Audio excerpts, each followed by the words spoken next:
How to turn on dark mode on Instagram. Hello everyone, this is Max. Welcome back to another tutorial video. So let's start without wasting any time. Also make sure to watch this video till the end. First of all, open up your Play Store. Now at the bottom right corner, tap on the search icon. Now simply tap on the search bar and type Instagram. Now once you're done with that, tap on the search icon at the bottom right corner. Now tap on Instagram and make sure to update to the latest version. Simply tap on update and wait for some time. Now while your application is being updated, make sure to subscribe our channel and hit the bell icon.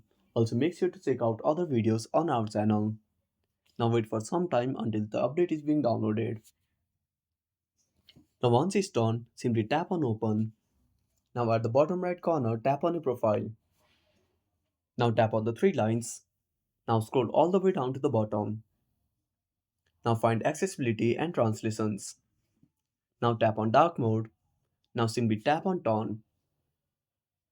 Now and that's it. Thanks for watching. Make sure to subscribe our channel and hit the bell icon. See you in the next video.